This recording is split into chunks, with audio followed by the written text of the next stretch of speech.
Hello. So in this video, we're going to talk about Terence Fisher's film Island of Terror, also known as Night of the Silicates or The Night the Creatures Came. But I think it's most known as Island of Terror. This is a 1966 horror film, sort of creature feature, mad scientist type schema. And I actually think it's really, really cool, in part because one of the things that horror does really well is sort of take the pulse of the times and figure out the anxieties, the cultural anxieties in the zeitgeist of a particular period. And I think Island of Terror really reflects that quite well. So, the story is set on a small island off the Irish coast. There's a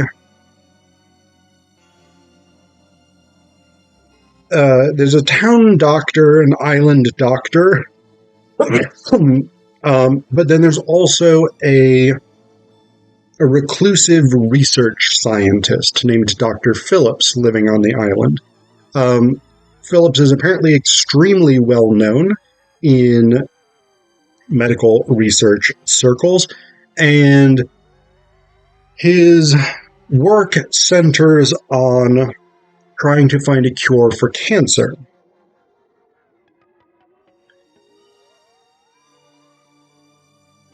Things are humming along, the first little bit of it, and then a local farmer on the island is attacked by something. We know that he was attacked by something because we see him go into a cave investigating something and then hear the noise of the creature, hear his screams, etc. When the constable, John Harris, finds him, finds what remains of him, his bones are gone. No bones. 0 bones present. Now, if you know anything about human anatomy, and I'm not an anatomist by any stretch of the imagination, but if you know anything about human anatomy, you will probably know that there should be some bones in there.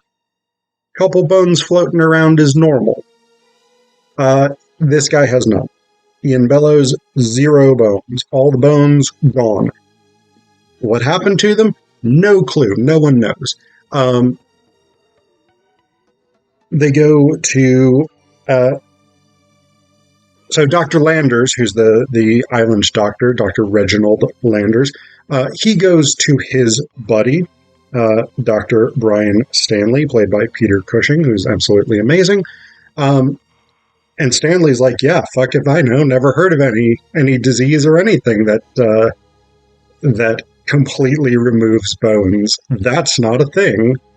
So they go to Dr. David West. West is like Britain's top bone guy. And he's like, yeah, weird, bro. Don't know. Never heard of that. So they all go to investigate with Tony Merrill, who's there just to be West's love interest. The fact that she and her family are rich means that she has a sea helicopter that they can take out there, but then the sea helicopter needs to go because her dad needs to use it the next day, whatever it is. It's a contrived plot point to put them on this island where, even though it's an island off the Irish coast, there's apparently only one boat on the whole island, and Landers took that back to the mainland. So they are now trapped on this island. Everybody on the island is trapped on the island, which is not an ideal situation for a horror movie. You don't want to be trapped on an island in a horror movie. Just life tip right there. So the 3 of them, Landers, Stanley, and West, they're looking at this body. They're like, fuck, man, there's no bones in there. That's accurate. Good diagnosis, Dr. Landers. What caused it? We still have no idea. But also, Stanley's like, hey, there's a ton of tiny puncture marks all over the skin of Bellows's boneless corpse. That's weird too. And they're like, well, those are probably connected, but we can't be sure. But because we don't know what might do that. Nothing that we have ever encountered or heard of or read about or anything seems even similar to this. So they decide they're going to go to Dr. Phillips's lab because Landers' little clinic doesn't have that much scientific equipment. So they go to Phillips's house, Lawrence Phillips, Dr. Lawrence Phillips. Nobody answers the door. So naturally they go in, as you do when you go to a stranger's home and they don't answer. So they go in, they're investigating. They find a whole bunch of dead, boneless bodies. Still, 0 bones. Once again, not the norm. And they're like, this is weird. But on the plus side, Phillips has got this amazing laboratory. However, this is a little bit creepy, being here with all these boneless bodies, so we're not real big fans of that. So rather than using Phillips's amazing lab that he is now too dead and boneless to appreciate anymore, we're just going to take his notes, we're going to piece out back to the inn, and we're going to study those, and hopefully that will help us figure things out. At some point, so Meryl, at some point, is sitting in the car, and a thing hits the car, and she's all freaked out, and they're like, well, we don't see anything, but let's get out of here anyway, because this is all creepy. So they found all these boneless bodies. While they're in Phillips's house, actually, this is the real reason that they don't stay and use Phillips's lab. While they're in Phillips's house, these creatures that they kind of look like a smallish footstool with a throw blanket draped over it and one tentacle coming out. That's really what they look like. So they show up, these two creatures. Landers, and everybody flees from them, of course, but they sort of get surrounded in a hallway. Landers takes an axe, because there's always an axe, right? You gotta have an axe in case of a fire. So they have they have an axe, they have some fire extinguishers, right? You know, that's where you always end up when you're cornered. So Landers takes the axe and he's like, whack! Just clangs it off the creature. The creature then grabs his leg with a tentacle, boom, sucks all the bones out. Bye-bye bones. Landers is dead. R.I.P. So Landers is dead. Stanley, West, and Merrill are now really, really freaked out, so they piece out back to the inn with Phillips's notes. And what they discover from the notes, and from other reports coming in from around the island, animals being deboned with extreme prejudice. What they discover is that Phillips, rather than coming up with a cure for cancer, created silicon-based life forms that feed on bone, or the calcium in bone, I think, to be more precise. So they don't know what to do about this, because this is a problem that no one has ever encountered before. So they do the natural thing. I say this is the natural thing, but this is really, that may be a very American thing to have said, because the natural thing that they do is they get some guns, they get various kinds of explosives, and they decide they're going to go try and shoot some of these creatures and then blow them up with dynamite and petrol bombs. Needless to say, none of that functions. They shoot one of the creatures several times at reasonably close range with a shotgun. No effect. It's just like, whatevs, bro. Come at me. Then they dynamite one, they petrol bomb it, and it's just like it. These things are made by Timex, man, because they take a licking and keep on kicking.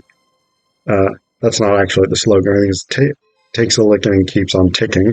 But whatever. You get what I'm saying, right? Like, these are indestructible. But, aha, a farmer's dog has, for some reason, been exposed to radiation. I missed exactly how that dog got irradiated, but it got irradiated.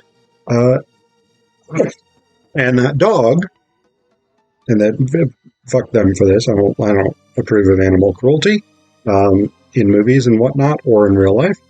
But the dog gets killed by one of the silicates, and the silicate dies. So they're like, oh, radiation. Radiation will kill them. That is bad for them. Fortunately, Phillips has got a ton of radioactive shit just sitting around, just fucking waiting to go.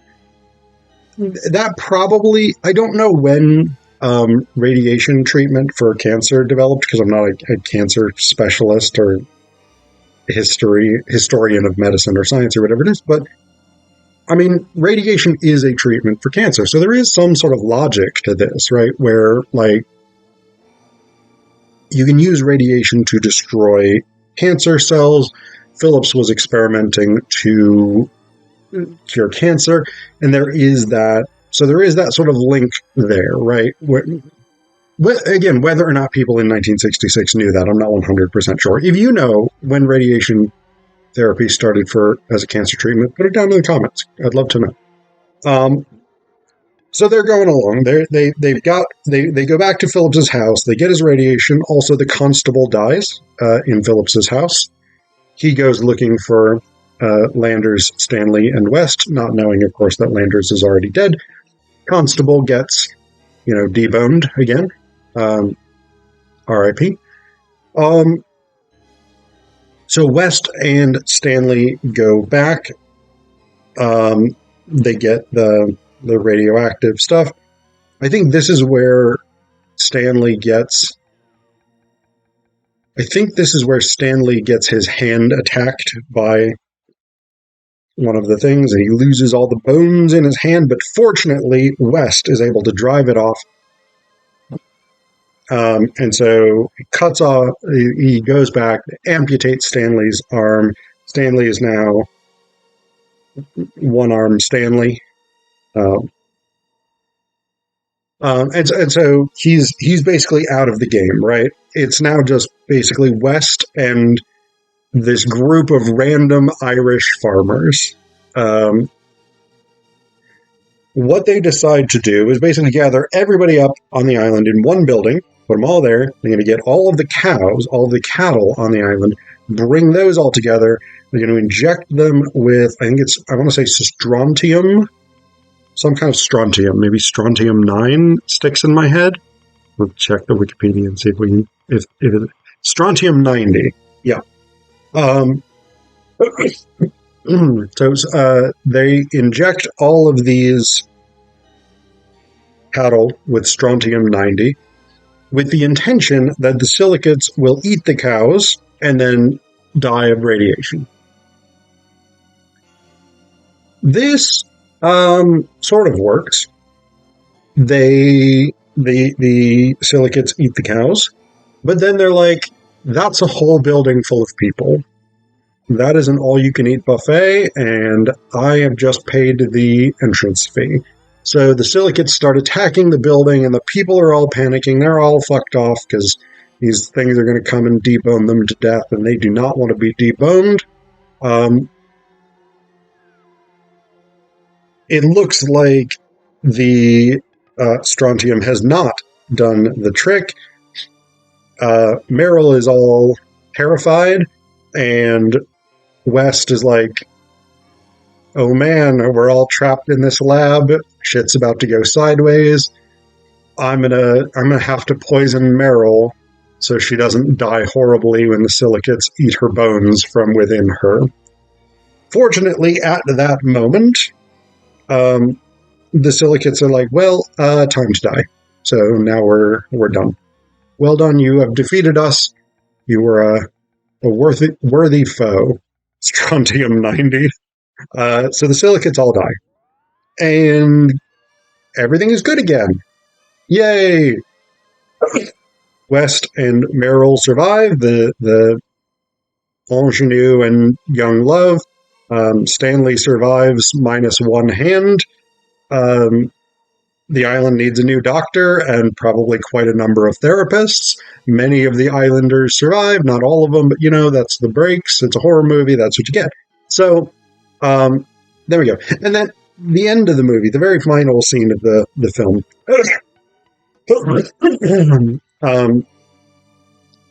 We are transported to Japan, to a research lab, where exactly the same type of silicate creatures emerge, right? This lab is doing the same kind of work that Phillips was doing. Oh, surprise, Japanese people getting deboned to death. And that's where we end. So this is, I think, a really, really interesting movie, in part because, again, I had said this before, horror tends to take the temperature of the times. It tends to tap into the zeitgeist and figure out what people are anxious about and make that a basis for how we are scared within a film, right? So the 50s and the 60s was a really interesting time because in well, I guess everywhere, but really like the West and the Soviet Union in particular, because on the one hand, you have this tremendous excitement about technology, right? This is the era of the space race where we're going into space. We're going to land on the moon. We're going to we got Tang now for the first time, not in the 50s, but, NASA comes up with Tang. We're getting all these crazy new technologies, and housework is being done by machine on a large scale for the first time. So women's lives are getting easier. The quality of things like cars is going up. The quality of the technology across the board that's available to people, industrial technology, production technology, et cetera, is all going way, way up, and it's going up very, very quickly. So there's this tremendous excitement, enthusiasm about technology, but there's also this deep-seated terror about technology and about innovation and scientific discovery, because this is also the era of the nuclear terror, right? Nuclear scares, where children are being taught to duck and cover under their school desks as though that's going to protect them from the searing violence of a nuclear explosion. You have the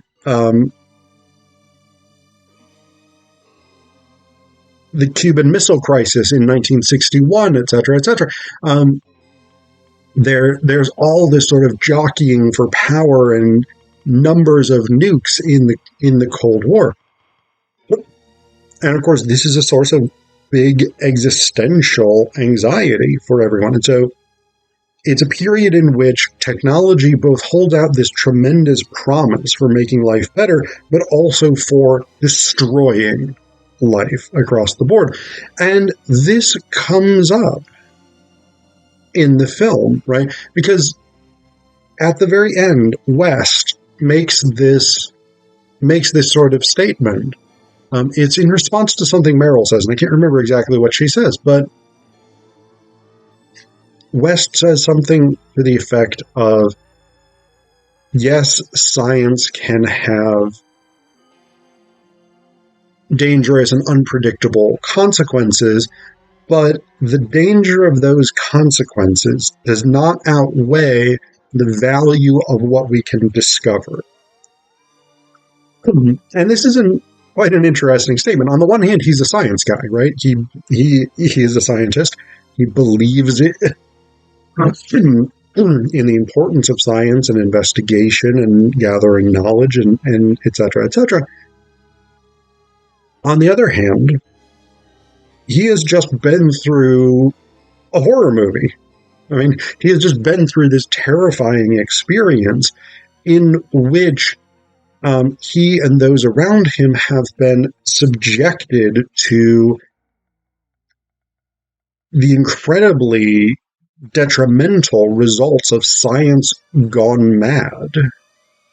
And I think that tension, that sort of tension in that experience and in that worldview is really emblematic of the 1950s and 60s.